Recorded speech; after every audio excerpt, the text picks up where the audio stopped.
and you start the whole process over again.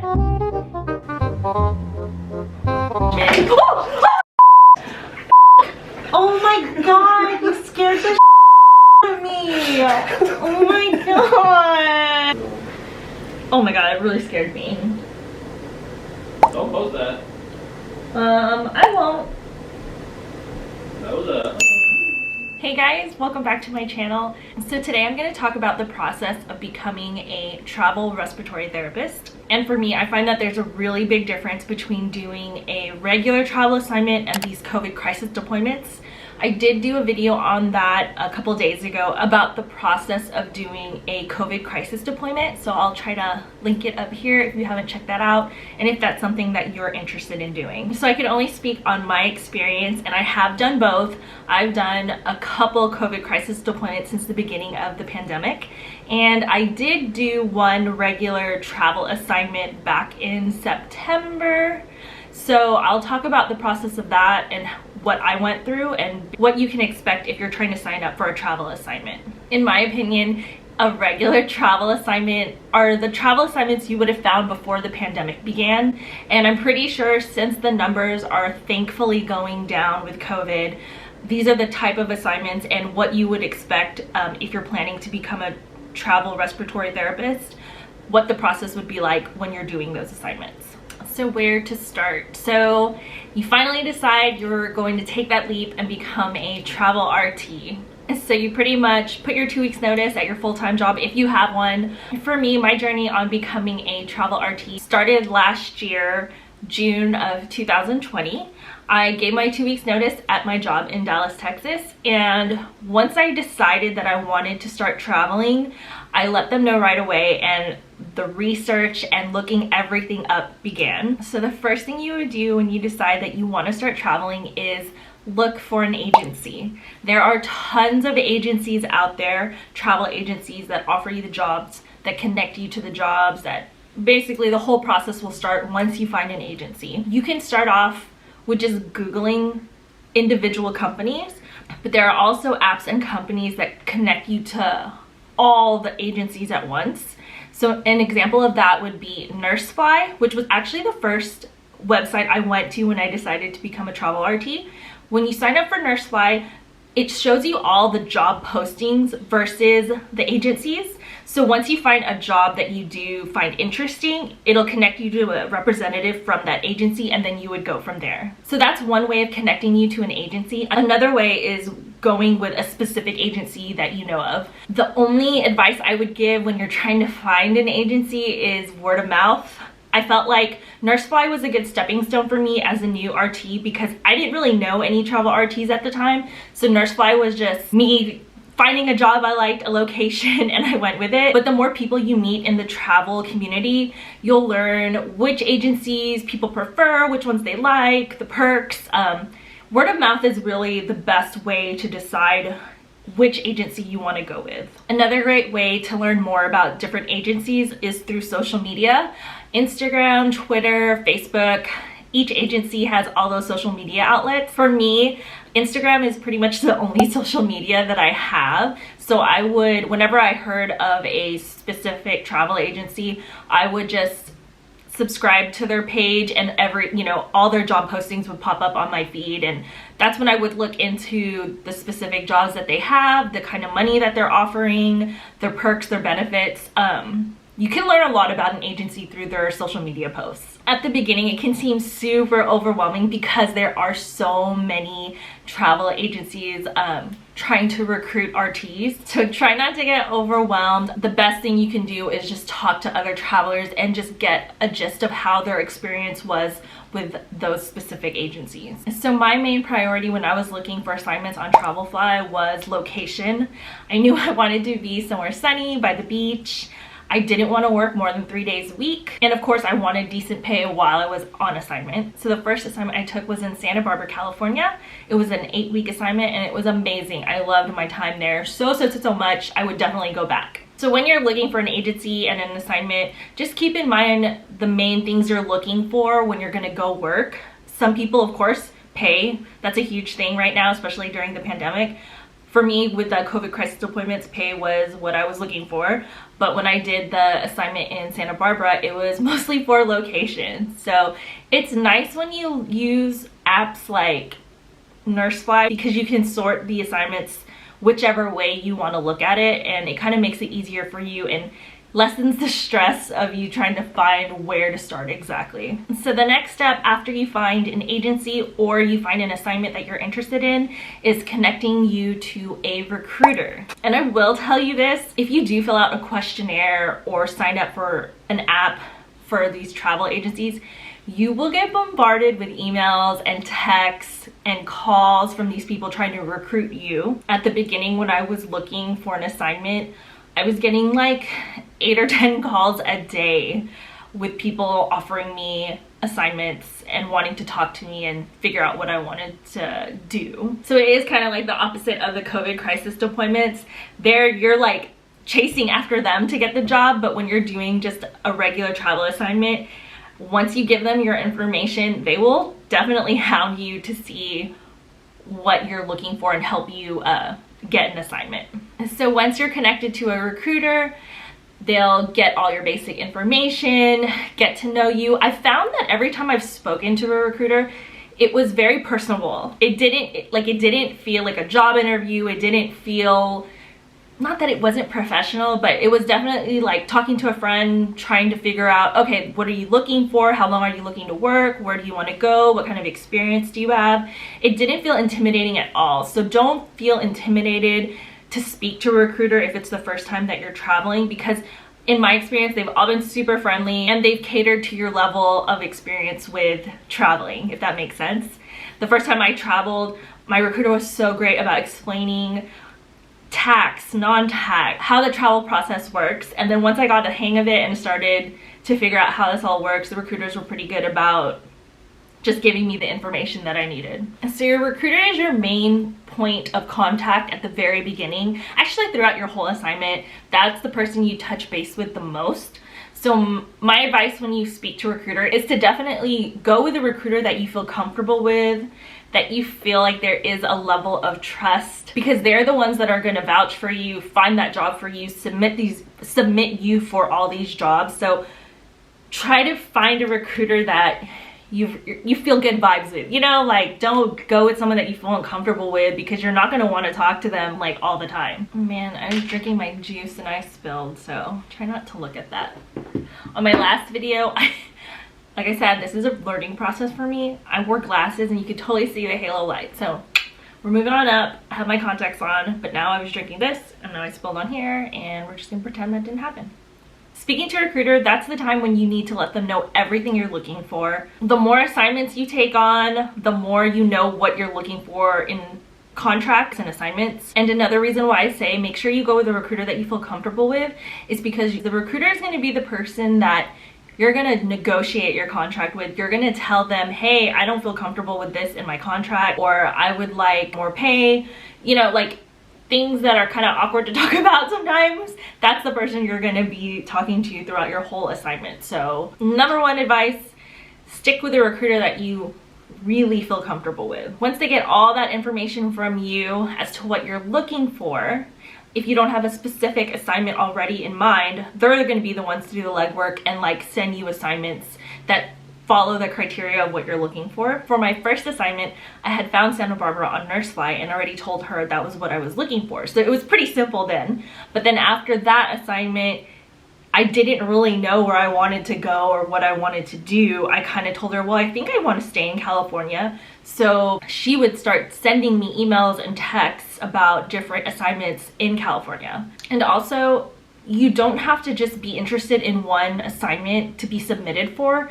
If you're interested in multiple assignments, they're very encouraging of submitting you to multiple ones so you can weigh out your options and see what works best for you in the end. So let's say it's your first time talking to a recruiter, you feel comfortable, you're like, all right, these are the assignments I want to be submitted for. First things first is you are going to have to give them all your basic information, and you're going to have to start the submission process. So you're going to have to send them copies of your driver's license, your respiratory care license, social security, you know, all the basic stuff. Some places even ask for your diploma, BLS, ACLS, all your certifications, it's going to be a process of sending them all that. But the great thing is once you submit all that information and you do decide to stick with that agency, the next assignment that you do, you don't have to email them all that stuff because they already have it in your profile. So finding an assignment, that is probably more time consuming than anything, depending on your situation. If you know exactly what you're looking for, you can let the recruiter know and they can find assignments for you based on your criteria. It's a whole process because you can be looking for assignments from their agency, or they'll be sending you assignments that you can look and see if you want to get submitted for it. So what to look for in an assignment. Whenever I look at a package, you definitely want to look at the details and question everything you don't understand and relay those questions to your recruiter. So once you see an assignment, you're going to see the location. Sometimes they don't show you the hospital, sometimes they do. It just depends what information they give you, the amount of time the contract is.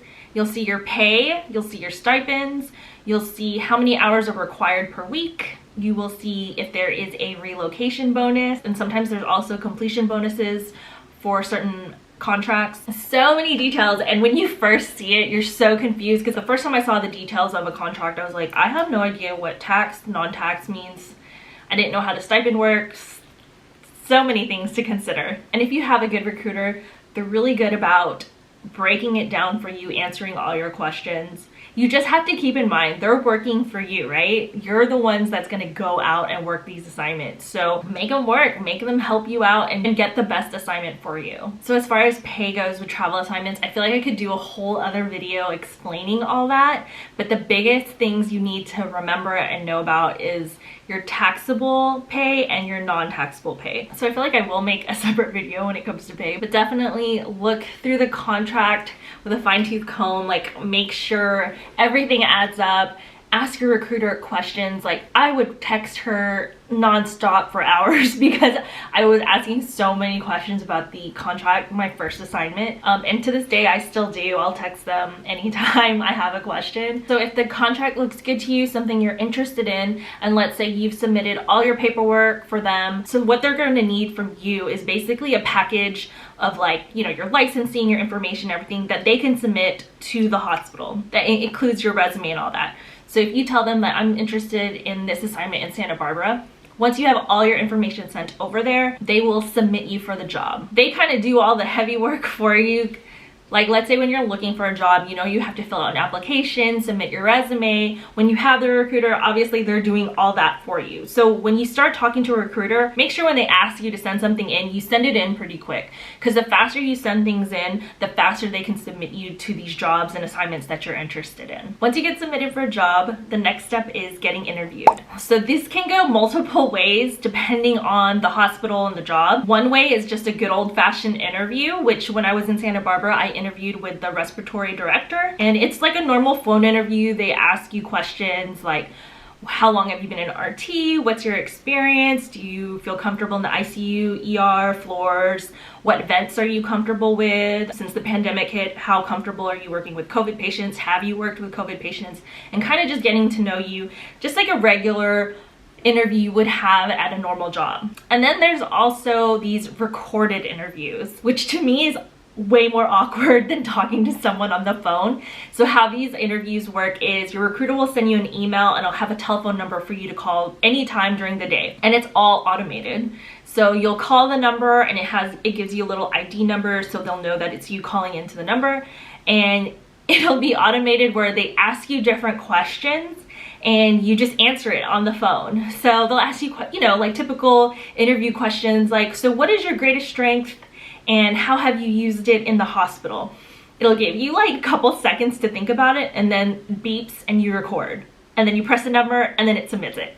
But I mean, you can record it multiple times. Like you don't have to just say everything at once and it's submitted. The good thing about these recorded interviews is you can take your time doing it. So that's another way that you could get interviewed for the job. And another way that the interview process goes, and the recruiter will usually tell you this up front when you're looking for the assignment, sometimes it's an auto offer. Sometimes they just need someone so bad that if they can submit you for the job and everything is cleared, you're automatically offered the job. So those are the 3 different ways you could get interviewed for the position: a normal interview, an automated interview, and then there's also the auto offer. What I will say with the auto offers is don't tell your recruiter to submit you for that if you're not 100% sure you want to accept the job, because 9 times out of 10 you will get accepted for the position. So if you change your mind last minute, it's just not really a good look, you know? So let's say you got through the interview process and you are offered the position.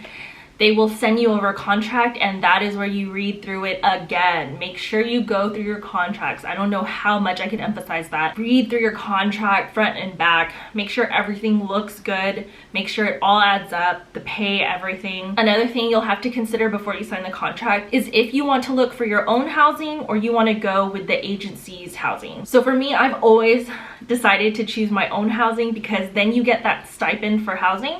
If you go with the agency's housing, you don't get that stipend, and that's a non-taxed stipend, so that's where a big chunk of your pay from these assignments come from. I feel like when you look for your own and take the time to research, you can find cheaper housing than the one the agency gives you. Another thing is if you want to go with their insurance or your own, you have to tell them that up front because that will change your pay package as well. And one of the things I want to touch base on before you sign the contract is negotiating. Your first assignment, you probably won't feel super comfortable negotiating the terms of your contract, but the more that I have traveled, the more I realize how this all works, and I'm pretty upfront with my recruiters about what I'm looking for and what I want in my contract. Don't feel intimidated to talk to your recruiter about relocation bonuses, because some contracts, they don't offer you money to like fly or drive out to that location. I've negotiated pay, I've negotiated the length of time for those contracts. So a normal length of an assignment is usually, I've seen 6 weeks, 8 weeks is typical, and 13 weeks. And if you're really interested in one of these assignments, and let's say the assignment's for 13 weeks, but you just don't feel comfortable or don't want to work 13 weeks, I've negotiated my contract down to 8 weeks, and 9 times out of 10, the hospital's usually okay with it. But don't be afraid to ask, because the worst thing that could happen is they say no, and you'll suck it up and either take the assignment or look for something else. Sometimes in certain assignments, your recruiter will let you know that there's been an amendment to your contract, and they'll send you over another DocuSign. And typically with these contracts, it's like an electronic signature kind of a thing. If they do make an amendment to your contract, make sure you look through it and clarify with your recruiter how this changes your pay or your time or whatever the change was in the contract. Make sure you understand the changes going on and not just sign it. And make sure you communicate with your recruiter about that. Okay, so you found a great assignment, you signed the contract, and you're good to go.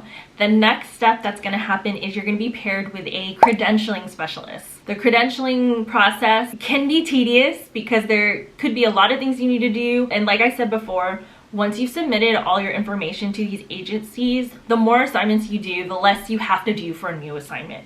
So typically for a first-time traveler's assignment, the credentialing specialist is going to work with you and make sure they have copies of everything that they need for background check. They're going to ask for your shot records, TB test records, drug tests. They'll set you up with all this. Just make sure when you're talking to your credentialing specialist, you do respond to them in a timely manner, because the biggest thing that would stop you from starting your assignment is that you don't finish all your credentialing stuff in time. Because sometimes these assignments, they're not that far off. Like, you can get accepted for an assignment and you're starting in like a week or two. So if the credentialing specialist asks you for anything, make sure you send it over right away. You get your drug test done right away, all that stuff. Because if they don't have all that stuff, you're not going to start your assignment on time. And so while you're working with all the stuff for credentialing, you're also going to have to figure out where are you going to live and how are you getting there. So finding a place to live, if you do decide to look for it on your own, which I have always decided to look for my own place, because you definitely can pocket more money through these assignments. There are tons of places that you can look for housing that caters to the travel nurse, travel RT. The #1 website that I use to find my housing for these travel assignments is Furnished Finder. Think of it like an Airbnb but made for travel healthcare workers. You go to the website, you plug in the dates and how long your assignment is, and it generates a list of housing you can choose from. So when you look for your own housing, they have options to where you can have a whole unit to yourself. So like this, like you could have a whole apartment to yourself during your assignment, or you can save even more money and live in a room within a house. And that's purely your preference. For me, I know you can probably save more money if you stayed in a room in someone's house. I'm that type of person that I need my own space, and I'm also kind of a homebody, so I'm in my room a lot or at home a lot. So I've never done the option where I was staying in a room in someone's house. When I did live in Santa Barbara, it was labeled as my own unit because I lived in the guest house outside of my landlord's home. But I had my own bathroom, my own kitchen, my own room, and parking. I definitely recommend Furnish Finder if you're looking for housing for a travel assignment. You can also use Airbnb. The housing that we're in right now, we actually did use Airbnb because we only needed it for a month. And most of the housing in Furnish Finder, they'll tell you if they require a minimum amount of stay. So sometimes they require you to be there for 8 weeks is the minimum amount of time you can be there. And so make sure you look through that before you book housing. I just find that if you do go with Airbnb during your assignment, it can get pricey. So Furnish Finder is definitely a better deal than Airbnb. And if you find yourself having a hard time finding housing, let your recruiter know. That's what they're there for. They're there to make this process for you seamless and hassle-free as much as possible. So with these travel assignments, they do not provide transportation for you, which is a big difference with those COVID crisis deployments where they provide location and transportation with no cost to you. So for me, I've always flown to my assignment. When I went to Santa Barbara, I flew to Santa Barbara and I transported my car to Santa Barbara. So transportation is really based upon where you're going and the kind of lifestyle you're going to have there. I've met people that flew to a location and didn't transport their car. So if you don't transport your car, I would recommend getting housing that's super close to the hospital. That way you can just bike or walk to the hospital. And then on your off time, there's so many options now with Uber and Lyft. And in some areas, there's the apps where you can rent a car for certain days or even certain hours during the day, and it's like kind of like the Uber for renting cars because it's people's actual personal vehicles, but you're able to rent it for a certain amount of time. Turo is one of the apps that I've used to do that. So those are other options if you decide not to transport your car. And you can also rent a car. I don't really recommend that because I feel like that's just super expensive, and the amount of money that you spend renting a car, you could have just transported your car for half the price. So if you do decide to transport your car, you can basically Google car transport and it's all the same. The price usually doesn't differ because it's based on mileage. In my experience, when I moved my car from Texas to Santa Barbara, it was about $1,000. Another option is simply driving to your location so you have your vehicle during your assignment. So you have a few options to consider when you're deciding how you want to deal with your transportation during your assignment. So during your assignment, at any point you have any problems, questions, concerns, your point of contact will definitely be your recruiter. Your agency is the people that you contact for anything because you don't really work for the hospital, you work for the agency. Throughout your assignment, you'll always have contact with your recruiter, and then also whoever takes care of your timekeeping and pay. Those are the other big people you want to keep in contact during your assignment because they will be the one to fix any pay issues, timekeeping, stuff like that. And as far as your recruiter goes, usually they'll touch base with you once your assignment is coming to an end because they're gonna be like, all right, so do you wanna extend your time here at this facility or do you wanna find another assignment? So you always have the option of extending your contract as long as you don't have any problems with management and the staff wants you back. That's another option you have if you don't want to start the process of finding another contract. Ooh, so I hope this helps some of you guys deciding if you want to become a travel RT. Please let me know if there's something I didn't cover or you have a question. Leave a comment down below. I would love to answer it for you. Whew, I feel like I've been talking about. Thank you guys so much for watching, and I'll see you guys next time. Bye.